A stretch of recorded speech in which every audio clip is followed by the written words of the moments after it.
এখন পর্যন্ত নির্বাচন কমিশন আমাদেরকে শাপলা না পাওয়ার কোনো আইনগত ভিত্তি দেখাতে পারেনি।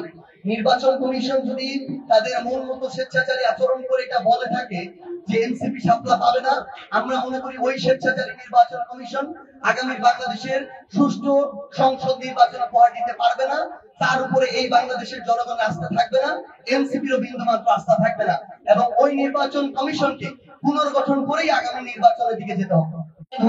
কোন রাজনৈতিক দল হোক, তাদের দ্বারা প্রভাবিত এবং তারা তাদের প্রতিষ্ঠানের যে সত্তা, যে স্বাধীনতা, স্বকীয়তা, এটা তারা বজায় রাখতে পারছেন না, এবং তারা কোনো না কোনো ভাবে বায়াসড হয়ে তাদের জায়গা থেকে এনসিপির সাথে বৈষম্য করছেন। অভ্যুত্থান পরবর্তী বাংলাদেশে এনসিপি এই বৈষম্য মেনে নিবে না।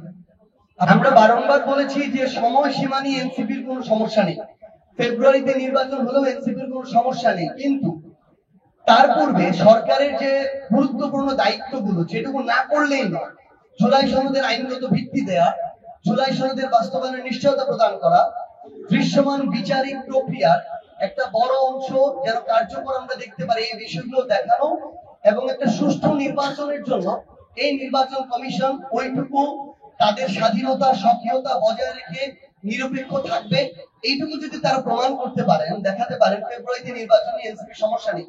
কিন্তু এর কোনো কাজই না করে যদি অন্তর্বর্তীকালীন সরকার শুধু নির্বাচন কেন্দ্রিক পরিকল্পনা করেন, আমরা মনে করি বাংলাদেশের মানুষ তাদের উপরে ওইটুকু আস্থা রাখবে না, এবং তারা এগুলোকে পাশ কাটিয়ে উপেক্ষা করে শুধু নির্বাচন কেন্দ্রিক চিন্তা করতে পারবে না।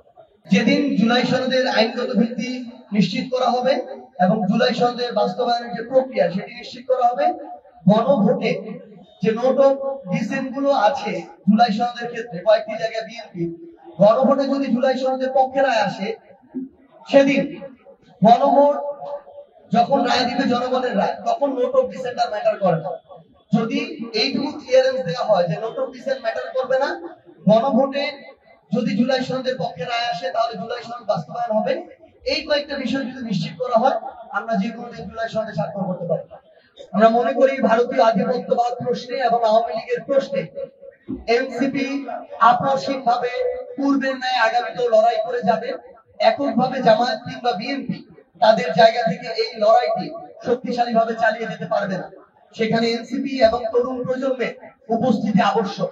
আমরা মনে করি দুর্নীতি বিরোধী আগামী বাংলাদেশের যে জন আকাঙ্ক্ষা এবং লড়াই, সেই লড়াইও সংসদে এই তরুণ প্রজন্মের এবং এনসিপির প্রতিনিধিত্ব আবশ্যক।